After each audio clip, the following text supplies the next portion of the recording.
Mention one of the points which was very interesting, the fact that you can listen the music at very low level of sound, which is something that is uncommon.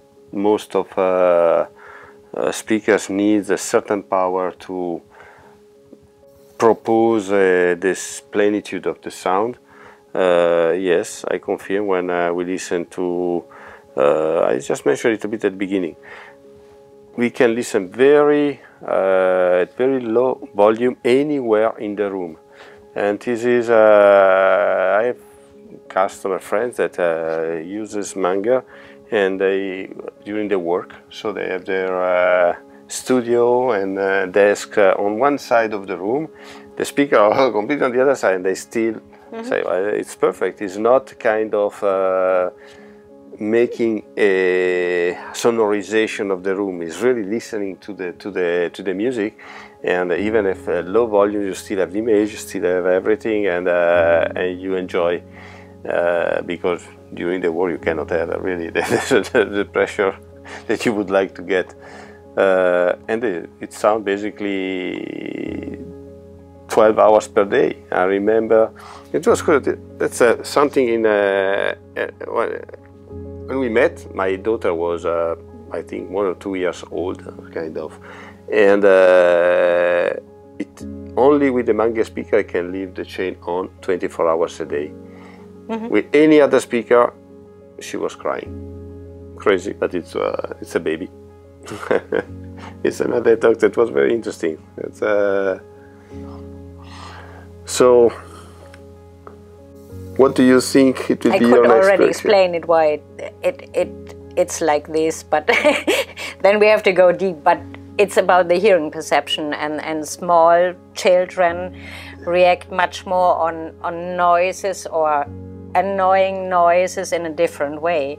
For the adults or the growing up, we get used to noises and accept it, and don't have this effect or initiation to react about. We accept it even if we know that it's stressing.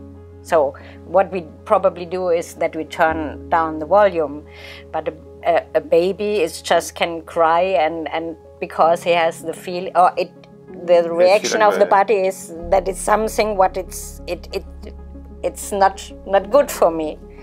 So and this is also what I say with this, without additives, that if you're listening to or if you go through the streets and you have an open window and you initially recognize if there's somebody who really plays a violin or a piano, or if this is a hi-fi setup, or a musician in the street, you recognize these even if you can't see him.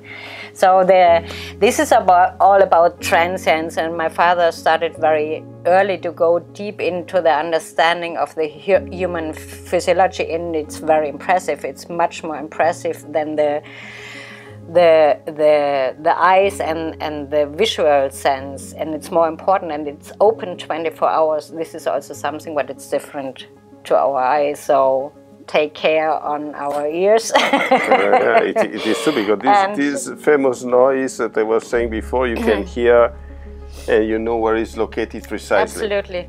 This makes you should not hear it because it's not decay. From the evolution, we wouldn't survive if we hadn't this hearing sense and this high performance of the hearing sense. Okay, this was a little step into the listening, hearing perception. So what are your next products, if there is anything in or you would like to go?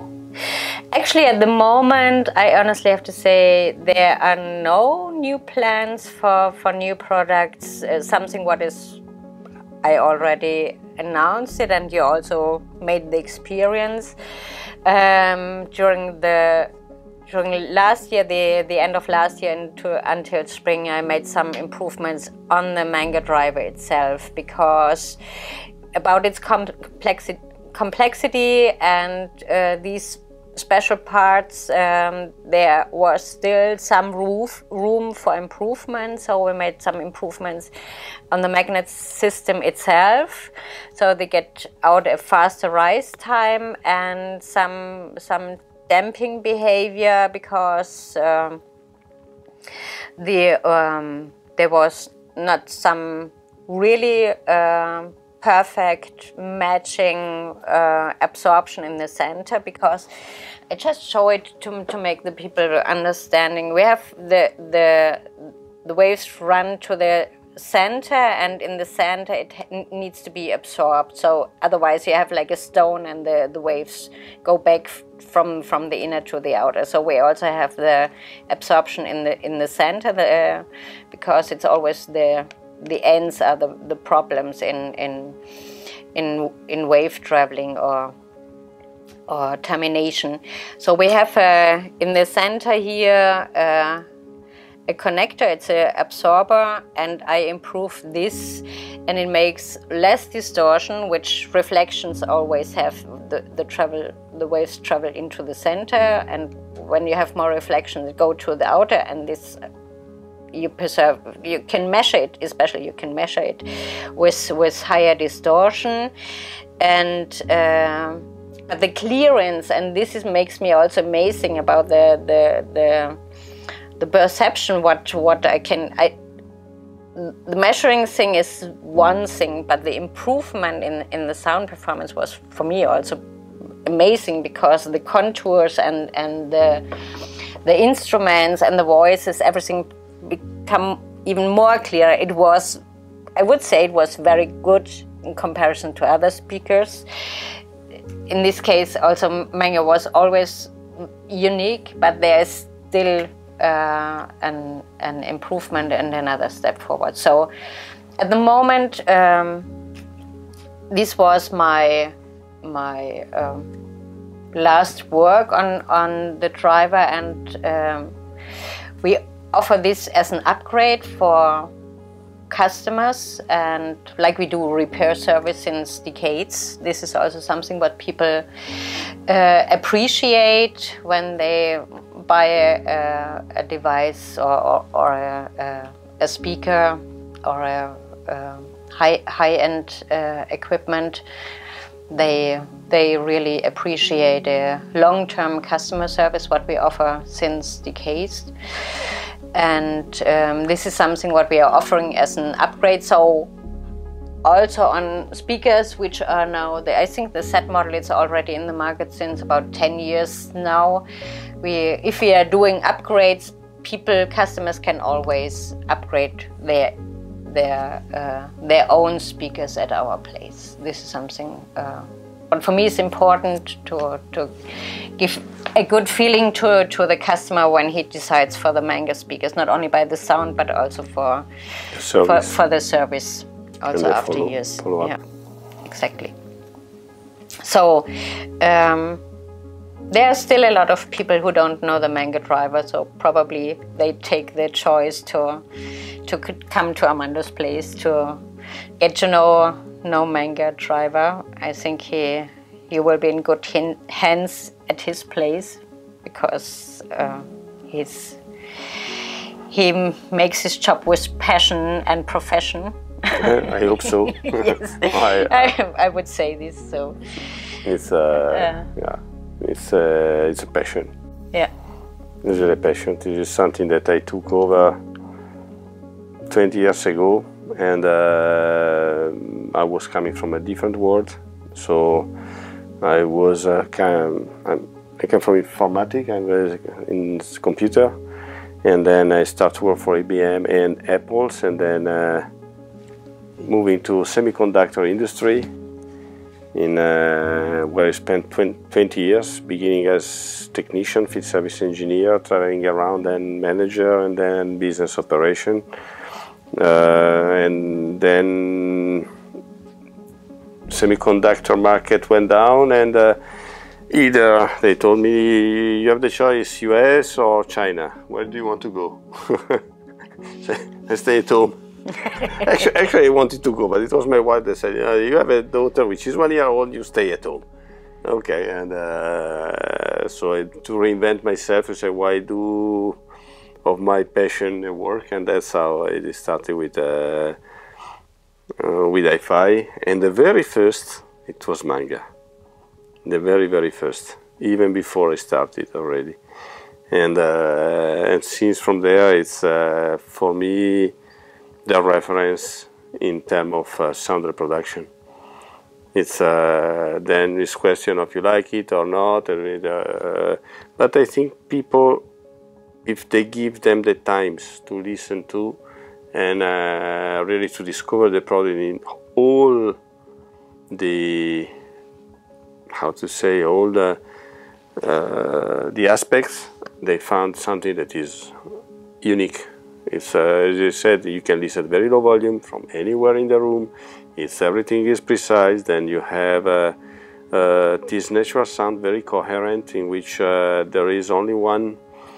The source is the one it should be, very precisely localized, and we are not in the habit to have all this together. And also, unfortunately, we are most worried, at least it's something very French, I believe, it's to resell the equipment you buy. You haven't bought it yet, and you already think to resell it. And how much money you get when you get, for me it was, at the beginning it was just absurd. Now, okay, it's 25 years that I'm living in France, I start to understand. You get used to it. Yeah, I get used, but also to understand. I mean, it's a value, you buy something, you want to lose your money. And but when it's talking about pleasure, I think it's different. I mean, why you want to limit your pleasure if just because you want to resell it? For me, it's the guy that buy a good bottle of wine and then I resell it. Unless it's your job, it doesn't make any sense. Yeah, but I think in general, for customer often or hi-fi lovers, it's sometimes because it's something what you really can't catch listening to music, and it's difficult to describe what they probably are looking for. It's for some people it's a long path of experience to come to the final thing, or they are unsecure and to probably buy the wrong thing, and probably there, because especially in the speaker market in hi-fi there are so many brands, and you listen to a piece of music and this speaker, this sounds good, and you listen to a different piece of music and through this speaker, and then it changed it completely. And so I can a little bit understand that people get insecure, and probably also from already bad experience. They are thinking, okay, I will buy it, and probably after 1 year, half a year, I get the feeling that this speaker was not the right speaker. But in general, and this is our recommendation to every interesting people in general, not only regarding the manga speakers, I think it's necessary to listen to a speaker for a longer time, not only for 1-2 hours, especially not only at a dealer place, even if already when you want to invest a dedicated amount of money, because your ears need to get used to the sound of the speaker, and you feel only after 1 or 2 days, for minimum, yes. From my experience. Yes, I agree. If you can stay it, and if it's the right sound, it's not a comparison, especially not a comparison between speaker 1 and speaker 2 in direct comparison. This is something what our hearing sense doesn't work, can't work out, because of the effect that if you have for example a tweeter which is more brilliant, you think, wow, this has more resolution, but it hasn't. It's become long-term more effective, annoying and stressing. So in general, this is a recommendation independent from our unique product, which is reduced to a very neutral sound with no overdoing, which we in general offer all our not customers, but hopefully customers in the future to test potential customers to test the speakers. But I always would recommend this because it's a necessity.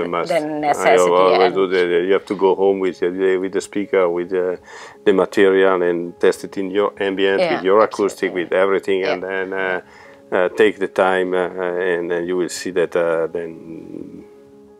You have a nice idea. Then you get the feeling, and after a while, it become.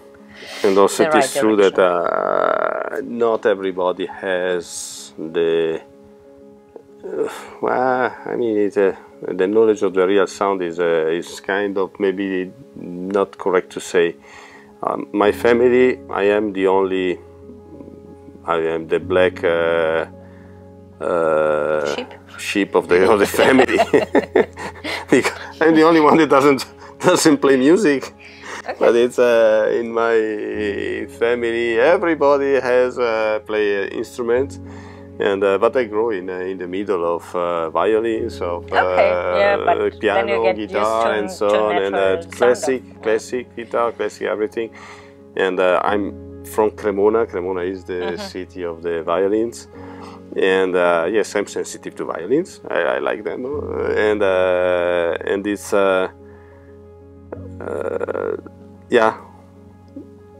to find the right music that you know the real sound of instruments. You need to know it. It's not only a question of going sometime to concert, and but even more important, as you said, is when you listen and you have no frustration, everything looks like.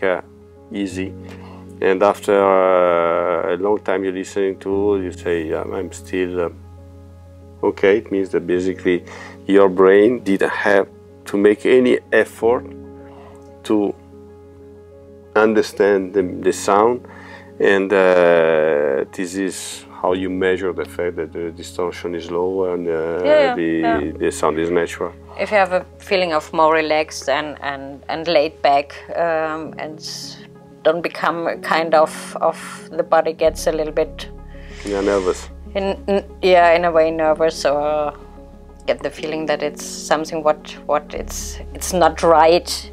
Your body, or your stomach tells you really a lot about the right and wrong things. Yeah, sometimes it looks like because you have it, it's nicer, but finally it is not. It is curious, like distortion. So the fact that the piston movement cannot reproduce basically a sharp edge, because there is a spring, so it goes and then come back. But this rounding of the spikes is perceived by our ears like aggressive. It's not that we're thinking that the spike is pointing. No, the spike would be really good if you can get it, and it's very difficult. The fact that it's rounded is not smoother, it's just aggressive. Yeah, especially the overshoot. When it goes back, it makes more than the original instrument. Daniela also some time ago created... it was actually in 2000. In 2000. The CD was... some time ago, yes. He make a compilation of music, and that use as test to reference sound and music to listen, and it was a very successful. I think I don't know how many I sold of those, and still I sell. And then later on came on the beginning was a CD, and then it came an LP and a CD, and then you told me some news that I still. Can you explain that? We are just made a limited edition of the vinyl, a blue vinyl, which is still available, and Amanda already gave me an order, so I will have some on stock. The intention regarding this. The compilation was that we give the people a dedicated number of music from different kind of music, like classical, jazz, modern music, which we know the recording as well. So when the people talk about when testing our speakers, then we know that this compilation are good recorded music. So we had, if you talk with a prospective customer and he listened to some music where we don't know about the recording, when we guide them when they want to test them, or also dealers, then it's always critical, because sometimes they are listening to bad recorded music and they think that the speaker is the problem. But honestly or originally the recording is the problem. So this, our intention was, this collection we created over some years from customers, where we get some nice recordings from recording engineers, like the Stravinsky Pulcinella, a recording from a former Philips recording engineer. So it's it's still a highly recommended, and a lot of audiophiles around the world use still this recording as a CD or as a vinyl. For some Chesky records. Yeah, for testing the audiophile equipment. But it's also nice listening in general, so it's not pure audiophile music with pling pling. Yeah, the idea is actually to have a very well recorded, so that the sound which is as a real one, start from the good bass and listen to, because sometimes it is true that when we listen good, better in one speaker than another, it may be that just compensates the mistake of the recording. Absolutely. And then another one that is does not compensate and actually accentuate, and you say it doesn't sound it anymore. So yes, when you make a test, you need to have recordings that are very well done. And it is anyway, the recording is another world. I think it's I have some recordings, live recording from people, artists that I know personally, so they gave me the one before the passing through the sound engineering, and often the sound engineer have to, how to say, fog a little bit all over, spread fog all over the recording to make it pass, able to pass through all the systems. Or they don't like their own voice, for example. I have another say, no, I don't like my voice, so they want to add a little reverb so it sounds perfect. And you cannot almost hear it, but when you hear the original, say, yeah, now I recognize you, I know you are singing, you don't know it anymore. It's a different topic, but and this is also where the dealer come into action, for my opinion, that also if somebody has a bad recording, if there's a customer and the dealer should explain, if this customer hasn't the experience right now, or with like with MP3, like streaming nowadays, if Spotify, it's not streaming in general, so you have to explain what the qualities of streaming MP3 and high-res is, and guide him and take him at the hand and help him to experience it and make it. It does not even so, because even with Spotify, but it doesn't matter. It's with the CDs. You take same CD. You buy it in 3 different shops in France. If they are not coming from the same lot, there is a difference in sound, and it's very significant. But it's the same recording, same brand, same everything. Reference of the disc, and the sound is absolutely not the same. It's you can for example, you take Jets at the Pound Shop, which is one way, you know, there are, it's the same recording, in the same place, in the same everything. You can buy 10 different recordings, they sound 10, all different. And actually, in that, the best is the cheapest one, is the better recording. Well, you have the 24 gold, whatever, it's okay. But so yeah, the music, when you have a good recordings, that's I think is the most difficult part. And starting from there, then you can judge your system. Now we get to the end, and the most important question: did you subscribe to my YouTube channels? Yes, of course. I already subscribed. I observed you, and you have wonderful videos already made. So I was also interested that we make one together. Okay, thank you very much. So well, you know how to follow us. We are present in all the social networks: YouTube, Instagram, Facebook. So please subscribe; it will help us. And come to visit us and discover new products every time, and also new companies. Thank you. Bye bye. Thank you. Bye bye.